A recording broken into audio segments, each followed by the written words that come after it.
बप्पा रावल इतिहास history story कहानी biography अब बप्पा रावल इन हिंदी। मेवाड़ के गुहिल वंशी शासकों में बापा पप्पा रावल का महत्वपूर्ण स्थान है।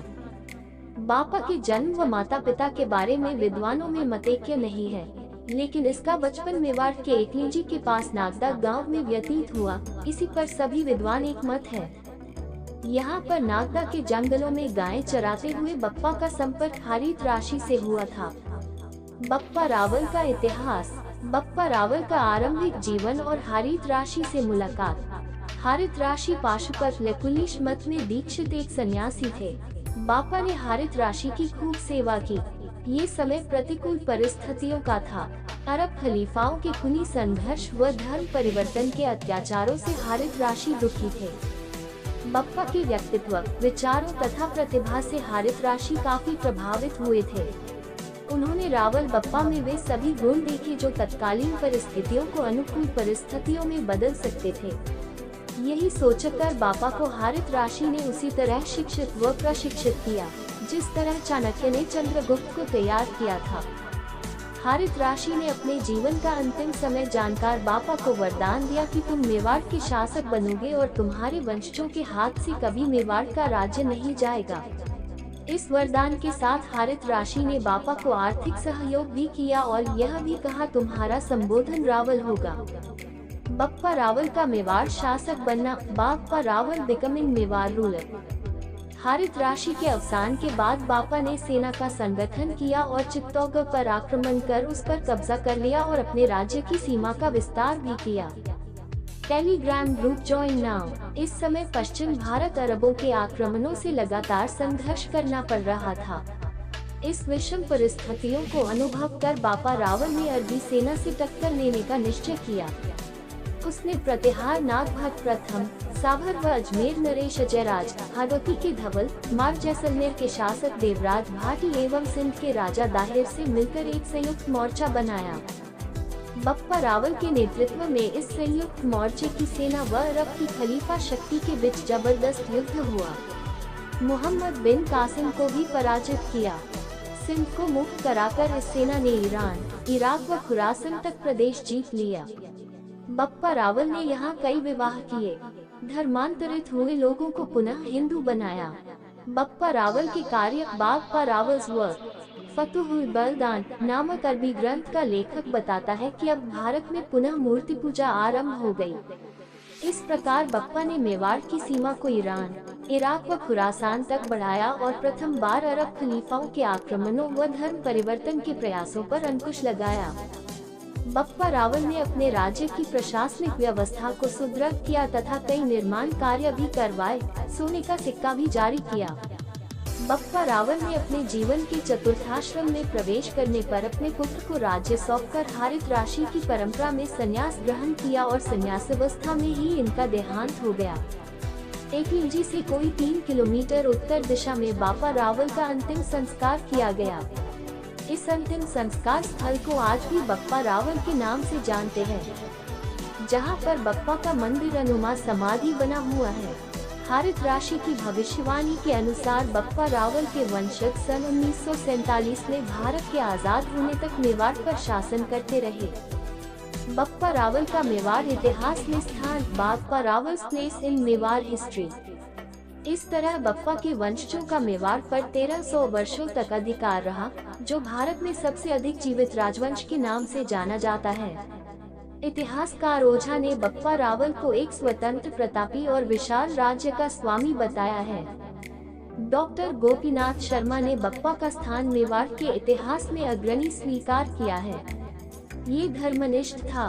कर्नल टोन ने इन्हें कई वंशों का संस्थापक व शासक के रूप में मान्यता प्रदान कर मनुष्यों में पूजनीय और अपनी कीर्ति से चिरंजीवी माना है। ब्रिटिश विद्वान चार्ल्स मार्टिन ने लिखा है कि उसके शौर्य के सामने अरब आक्रमण का ज्वारभाटा टकराकर चूर चूर हो गया। कवि राजा श्यामल दास ने लिखा है कि इसमें संदेह नहीं कि बप्पा हिंदुस्तान का बड़ा पराक्रमी, प्रतापी व तेजस्वी महाराज हुआ। उसने अपने पूर्वजों के प्रताप, बर्तन को पुनः स्थापित किया। रावलपिंडी से बप्पा रावल का संबंध। बप्पा रावल की गिनती मेवाड़ के सबसे शक्तिशाली राजाओं में की जाती है। इनका राज्य विस्तार न केवल बड़ा था बल्कि विदेशी आक्रमणों का भी मुंहतोड़ जवाब देने का सामर्थ्य रखते थे। बप्पा रावल ने चित्तौड़ को अरबों से आजाद करवाकर अपनी राजधानी बनाई। उस समय के देशी राजाओं में बप्पा की सेना बेहद शक्तिशाली थी। इन्होंने अरबी लुटेरों की निगरानी रखने के लिए वर्तमान रावलपिंडी के स्थान पर एक सैनिक चौकी बनाई। इस जगह को पूर्व में गजनी कहा जाता था, इसे बप्पा ने बदलकर रावलपिंडी कर दिया।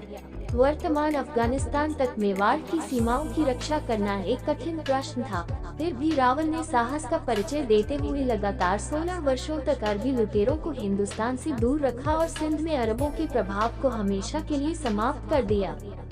इतिहास और कालभोज बप्पा रावल। इतिहास के ऊपर किसी की हुकूमत नहीं चलती, लेकिन ये तय है कि जो व्यक्ति इतिहास का निर्माण कर रहे हैं उनके पास लिखने के लिए समय नहीं होता।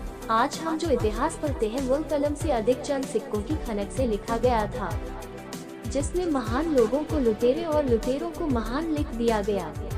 पर इसी इतिहास में कुछ लोग ऐसे भी हुए जो अपनी तलवारों की चमक, शौर्य और पराक्रम से, जिन्होंने माँ भारती की रक्षा ही नहीं की अपितु दुश्मनों के घरों में घुसकर भगवत ध्वज फहराया और नया इतिहास रच दिया।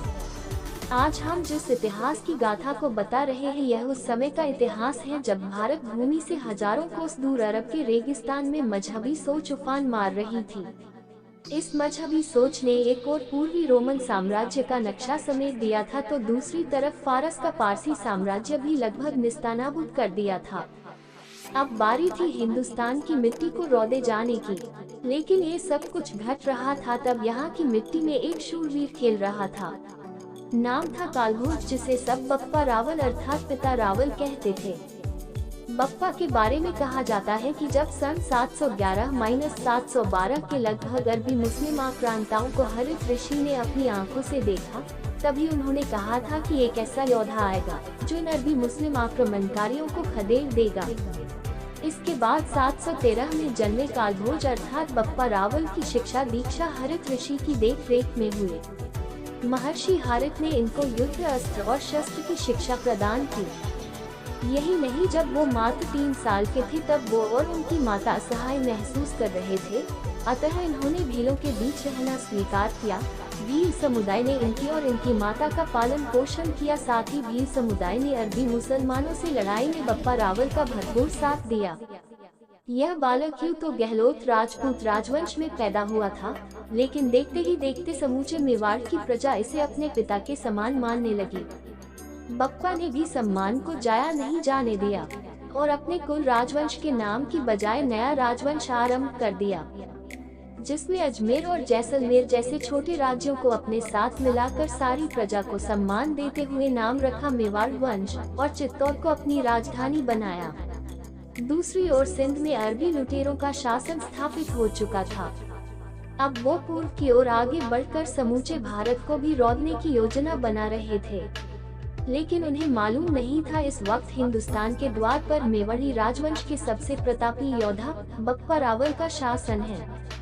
9 फीट ऊंचे कद के बप्पा रावल, जिनकी तलवार के एक प्रहार से 5 दुश्मनों की गर्दनें जमीन चाटने लगती थी।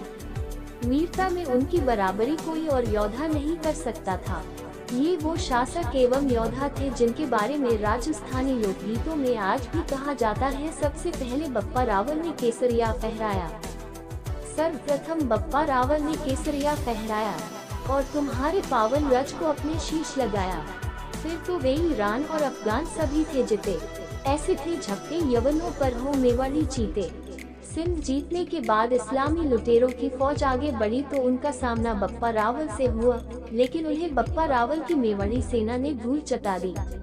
लुटेरे भाग गए। इसके कुछ समय बाद मजहबी लुटेरों की फौज ने आक्रमण किया। एक बार फिर बप्पा की तलवार ने इन्हें उल्टा दौड़ा दिया। अब बप्पा ने सोच लिया कि हर रोज इस झंझट से बेहतर है उनके घर पर जाकर आक्रमण किया जाए। मेवाड़ की सेना ने जोरदार आक्रमण किया और लुटेरों की सल्तनत के गढ़ एक ही वार में ढहा दिए और एक नई लकीर खींच दी, जिसमें अफगानिस्तान का कांधार, खुरासान, तुरान और ईरान के हिस्सों को भी शामिल कर लिया। बप्पा के सैन्य ठिकाने के कारण ही आज के पाकिस्तान के शहर का नाम रावलपिंडी पड़ा था। आखिर यह कैसे संभव हुआ? आइए जानते हैं बप्पा की वीरता का अनूठा इतिहास, जिनके शौर्य और पराक्रम के भय से अरबी लुटेरों को दिल्ली की गद्दी तक आने में 500 साल लगे। आखिर मेवाड़ पर शासन करने वाले बप्पा रावल सिंह और बाद में ईरान तक कैसे पहुँचे और वहाँ कैसे रावलपिंडी नामक शहर की स्थापना हुई, ये तो सभी जानते हैं कि 712 ईस्वी में मोहम्मद कासिम ने सिंध जीत लिया था। उसके बाद अरबों ने चारों ओर धावे बोलने शुरू कर दिए।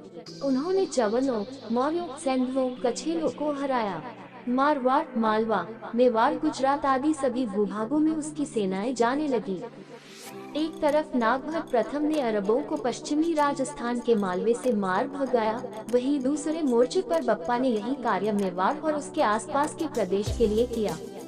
ऐतिहासिक दस्तावेजों से पता चलता है कि गुहिल के वंशज नागा द्वितीय को 727 में भीलों ने मार डाला था। ये वो समय था जब हिंदुस्तान पर अरबी लुटेरों के हमले का डर बना हुआ था। आज से लगभग 1400 वर्ष पहले अरब के लुटेरे शासकों ने मध्य पूर्व और अरब के इलाकों को अपने कब्जे में ले लिया। इसके बाद इन्होंने मिस्र, स्पेन और ईरान को भी जीत लिया। इसी दौरान ईरान का शासक अल हज्जाज अकूत संपदा से भरे पड़े हिंदुस्तान पर अपनी निगाह टैगी किए हुए था। उसने कई बार यहाँ आक्रमण करना चाहा, आपसी फूट और लालच के कारण वो यहाँ हमला नहीं कर सका। हालांकि इस समय तक अरब लुटेरों ने सिंध पर छोटे मोटे हमले करने शुरू कर दिए थे।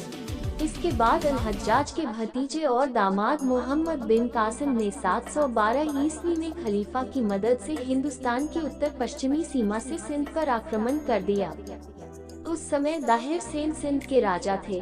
सिंध की सीमा यूपी के कन्नौज, अफगानिस्तान के कांधार से लेकर कश्मीर और रेगिस्तान को लेकर नमक की दलदली भूमि गुजरात के कच्छ तक थी। मोहम्मद बिन कासिम ने उनके किले पर कई बार हमला किया, लेकिन दाहिर सेन की सेना से उसे हार ही मिली। फिर एक रोज कासिम ने धोखे से दाहिर सेन की सेना में अपने आदमियों को महिला के वस्त्र पहनाकर भेज दिया। आखिरकार राज्य की रक्षा के लिए दाहिर सेन ने दुश्मनों से लड़ते हुए अपने प्राणों की आहुति दे दी। इस प्रकार अरबों ने सिंध को जीतकर उसके बड़े भूभाग पर कब्जा कर लिया। इसके बाद रास्ते में आने वाले सभी साम्राज्य अरबों के आगे कमजोर पड़ते जा रहे थे। कोई भी शक्ति अरब आक्रमणकारियों का सामना करने में सक्षम नहीं थी। वो वर्तमान अफगानिस्तान, सिंध को जीत चुका था और रेगिस्तान से होते हुए मेवाड़ की ओर बढ़ रहा था। देखते ही देखते कुछ सालों में अरब आक्रांताओं ने जावनियों, मौर्यों, सेंधवों, कच्छेलों को हरा दिया। इसके बाद अरबों ने सिंध के रास्ते वर्तमान के राजस्थान और गुजरात में प्रवेश करते हुए 725 ईस्वी तक जैसलमेर, मारवाड़, मांडलगढ़ और भरूच इलाकों पर कब्जा कर लिया। जब सभी साम्राज्य अरबों के आगे हार चुके थे, ऐसे समय में नागा द्वितीय के पुत्र और मेवाड़ के महाराजा बप्पा रावल ने युद्ध की बागडोर अपने हाथों में ली। उन्होंने अपनी विशाल सेना को एकत्र किया और हार चुके राज्यों को जीत का आश्वासन देकर अपने पक्ष में किया। बप्पा रावल ने सर्वप्रथम मेवाड़ के निकट स्थित महत्वपूर्ण चित्तौड़ के किले पर अपना आधिपत्य जमाया और 734 मेवाड़ राजवंश की नींव रखी। चित्तौड़ विजय के उपरांत नागदा से हटाकर इसे अपनी राजधानी बनाया। उन्होंने जैसलमेर और जोधपुर के शासकों के साथ मिलकर अरबों को वापस अफगानिस्तान से बाहर खदेड़ दिया। महज इतना ही नहीं, बप्पा ने साहस का परिचय देते हुए वर्तमान के पाकिस्तान के रावलपिंडी शहर में अरब लुटेरों पर नजर रखने के लिए एक सैन्य चौकी बनाई। पहले इस स्थान को गजनी के नाम से जाना जाता था और देखते ही देखते वर्तमान के अफगानिस्तान तक जा पहुंचा था। बप्पा रावल ने अफगानिस्तान, अपने राज्य और हिंदू साम्राज्य को विस्तारित किया। इतना ही नहीं, बप्पा ने जिन जिन राजाओं को हराया उनकी बेटियों से विवाह भी किया। ऐसा कहा जाता है समस्त रानियों में 35 सिर्फ मुस्लिम शासकों की बेटियां थीं। ये सभी मुस्लिम शासक या तो बप्पा रावल से हार गए थे या उनसे डर के बेटियों का विवाह बप्पा रावल के साथ कर दिया और संधि कर ली ताकि जान बच सके। 8वीं सदी के आते आते केसरिया ध्वज खुरासान तक फहरा दी गई। अफगानिस्तान का गांधार हो या खुरासान और तुरान के इलाके वाले ईरान के हिस्सों को भी शामिल कर लिया गया। मेवाड़ साम्राज्य अरब के रेगिस्तान तक को छूने लगा। ये वो समय था जब कोई भी अरबी लुटेरा खलीफा हिंदुस्तान की तरफ आना तो दूर बप्पा के डर से देखता भी नहीं था। बप्पा एक ऐसे सम्राट थे जो कभी किसी से पराजित नहीं हुए, चक्रवर्ती सम्राट थे। जब इन्होंने संपूर्ण क्षेत्र में शांति की स्थापना कर दी तो इन्होंने संन्यास लेना उचित समझा और मात्र 58 वर्ष की आयु में संन्यास ले लिया और अपने पुत्र को मेवाड़ का राजा बनाया। आखिर ज्यों ज्यों वक्त गुजरा बप्पा की उम्र ढलती चली गई और अंततः 97 वर्ष की आयु में एक अजेय योद्धा मेवाड़ की मिट्टी में विलीन हो गया और जाते जाते छोड़ गया एक ऐसा इतिहास जिसे सुनकर आज भी बप्पा के शौर्य के पराक्रम के गीत गाए जाते हैं। वो बप्पा जिसने अपना इतिहास किसी से लिखवाया नहीं बल्कि अपने पराक्रम से उसका निर्माण किया। बप्पा रावल की मृत्यु। बप्पा रावल डेथ। मेवाड़ी राजवंश के सबसे वीर साहसी प्रतापी राजा बप्पा रावल का सानी उस समय के भारत में कोई अन्य नहीं था। उनकी वीरता के गुणगान आज भी राजस्थानी लोकगीतों में किए जाते हैं। इनकी मृत्यु नागदा में हुई थी, जहां उनका समाधि स्थल आज भी स्थित है। दोस्तों, कैसी लगी ये जानकारी? आपको ये वीडियो पसंद आई हो तो प्लीज हमारे चैनल को सब्सक्राइब कर लीजिए। प्लीज लाइक, शेयर और सब्सक्राइब माय चैनल।